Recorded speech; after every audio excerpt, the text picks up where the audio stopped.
Tell us your name and spell it for us. My name is Sue Gamelin, Gamelin. Great. So we're here today talking about our ELCA stories. Mine began when I was a teenager and fell in love with my husband, Tim. I wasn't Lutheran, but he was. So it was really cool to go to church with him. And it's kind of crazy because people talk about Lutheran liturgy as off-putting for visitors and strangers. And when I got to a Lutheran church in the 50s and worshiped there, I thought, I don't know what this is, but I just love it. My background at the time was Congregationalist, now United Church of Christ. I'd been confirmed in the UCC, or Congregational Church, and then was reconfirmed in my 20s after I had gone through my agnostic period and then come back to the church, classically with a son to be baptized, and then decided to go full bore into Lutheranism and to be confirmed. I became active in the church as a layperson, and that was a really exciting time, especially since in the 60s and 70s, there was a move to have women become more involved in things in the church. And so I became involved in my congregation, and then in the synod where I lived in Florida for the ELCA, and then with some national initiatives as well. So it was a time when a person like me, a young woman, as I was then, had a lot of opportunities given to her. I remember sitting at a church council meeting in 1970 after the ELCA convention in Minneapolis. Our pastor had been a delegate, and he came back from that convention and asked us to get all of our constitutions out, and he asked us to cross through the place where it said man and put in person. I never dreamed that that would have some real impact on my life.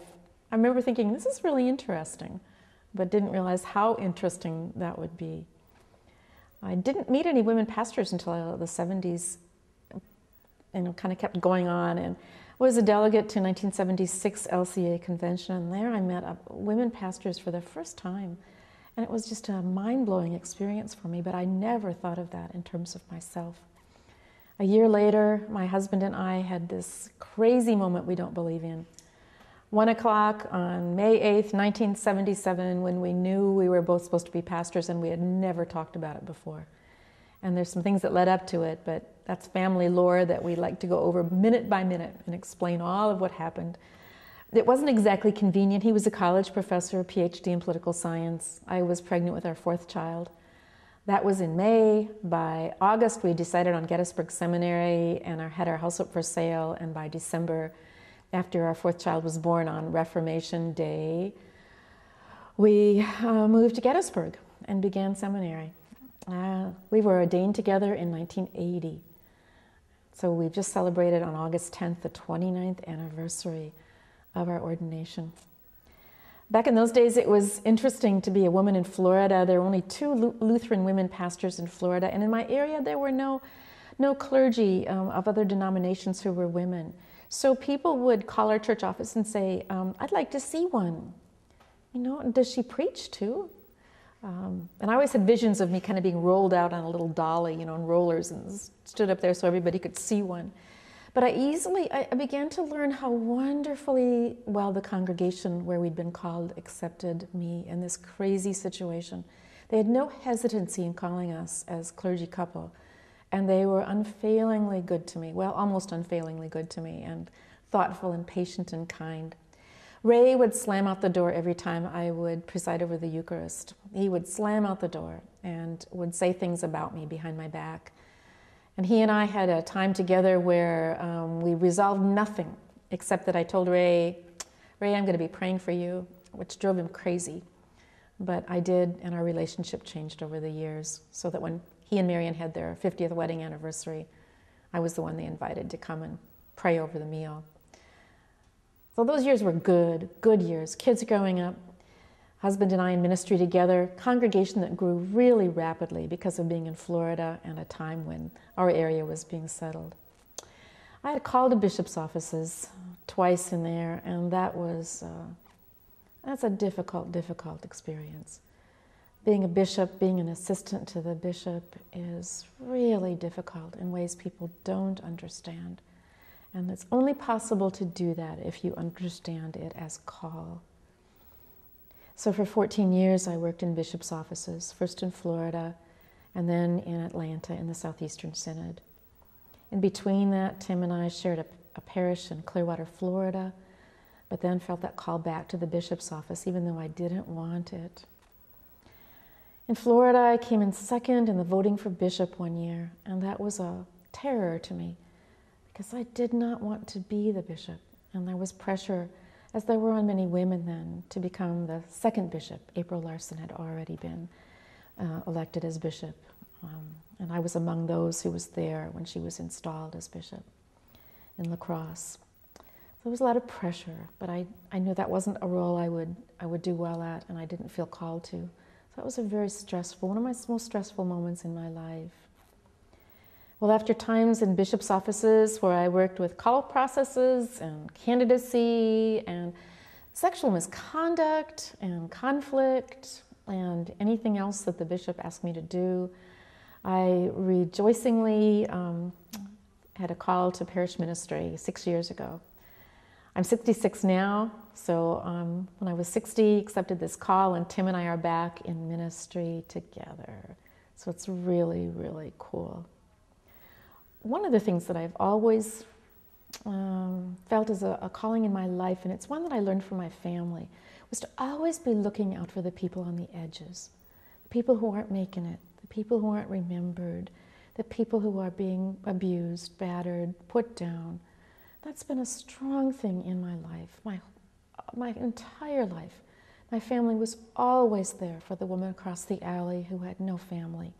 My family was always there for the old guy who would pee in his pants before my mom and dad would pick him up to take him out for lunch.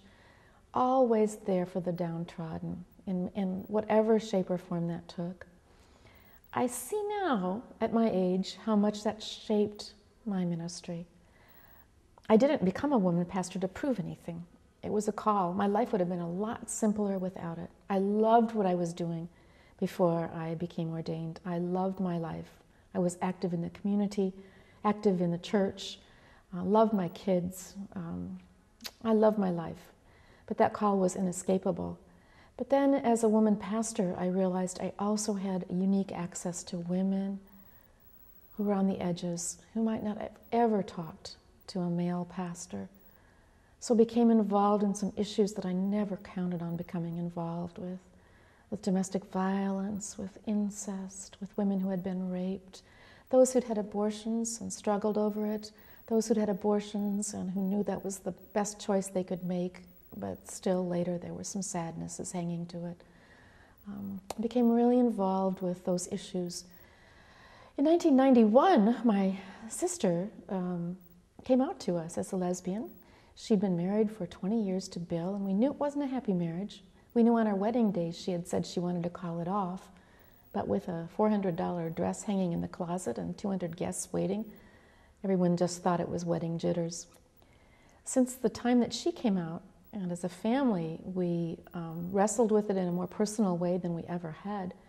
That's been a big part of my life too, supporting gay, lesbian, bisexual, transgender, and queer people. I am so grateful to be an ally for those folks, and I treasure them. I treasure the Lutheran Christian people who are GLBTQ people. I have learned so much from them and from their patience and their goodwill.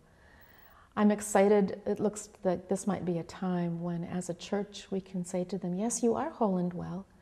We don't accept you just on preliminary bases or only if you don't live a full and complete life. Yes, you, like me, could be pastors and live in a loving relationship as I live with Tim. So I'm really excited about it right now and very hopeful. In my congregation currently, I am really, really loving it. This is just a wonderful thing at my age to be loving ministry so much. We are blessed with about 45 members of our parish from Sudan. We're a 101-year-old congregation in North Carolina, and people sit next to people with dark skin and light skin. And some of those folks with lighter skin were those who helped set up alternative schools in the 60s so their kids wouldn't have to go to school with people whose skin was dark. And here we all are, We're all together now. And those folks are not projects or sponsorees, they're Lutherans. They are Lutherans from whom we learn a great, great deal. So it's exciting ministry. It began about 5 years ago as one family after the other came to join Emmanuel Lutheran Church in High Point. It's been just great. 4 years ago, I wandered into ministry with recovering drug addicts, knew nothing about it. 4 years later, I regard that as another huge blessing in my life. Every Monday, I meet with guys just off the streets in the first few days of recovery. They'll say, I have been clean and sober for 3 days now. Tuesdays, I meet with guys who are in a transitional house and who are in a different place with it, but who still are every day, as it is for an addict, every day is a challenge, and living every day is an important thing for them. So I just find myself just feeling incredibly blessed that I have these opportunities at my age, my stage of life, to work with folks who are still on the edges. The one thing that I missed so much in bishops' offices when I was there was working with youth. So now I get to be I'm the youth pastor. My husband and I are sharing one position. We looked for a troubled parish 6 years ago, and there are a few troubled parishes around the ELCA. We wanted a troubled one. We both had a lot of experience serving in troubled places, and we wanted a troubled one. So we found a troubled parish, and we found one where the youth and kids had really fled because there'd been 2 really troubling pastorates. So part of what's been fun about the last 6 years is rebuilding and finding kids and rebuilding Sunday school and youth group. Just came back from New Orleans, where there were 17 of us from our church who went there, 8 of us from Sudan, and the rest of us not. And just watching the kids come alive, and watching kids of different skin colors and different languages, different cultures, come together, learn to love each other, share each other's stories, and move to a place that's completely different if they hadn't known each other. So I feel very, very blessed. I don't have a plan to retire. I don't have a plan for that. I'm having such a good time. My husband is having a great time too. We'll have to keep talking to the congregation, maybe when we totter in on a cane and say the Lord's Prayer 7 times in one service because we can't remember where we are. They'll want us to be gone. But right now, we are so grateful to God for these opportunities that we have to be in mission with these amazing people at Emmanuel Church. And when I look back over my life and see all the different opportunities I've had for mission work, it's just been incredible. My greatest desire right now is to get back to Africa. I've been there several times, done a lot of traveling, ecumenical journey once with the ELCA, but a lot of other traveling. But I'm eager to get back to Africa and have an invitation to go to Sudan next year that I hope I can answer. In the meantime, God is still at work, my goodness, in my life and in the lives of people around us. And I want to join my dad, who every morning at 90 and every night, he starts and ends the day by saying, Lord, Lord, Lord, thank you, thank you, thank you. Thank you for my good health, he says. He who has cancer and diabetes and can't hear, thank you for my good health. Thank you for my family. Thank you for this day. I want to join my dad every day and continuing to express my deep and profound gratitude to be a child of God and to have so many wonderful opportunities that I've had in the ELCA and other places. So, thank you. Thank you.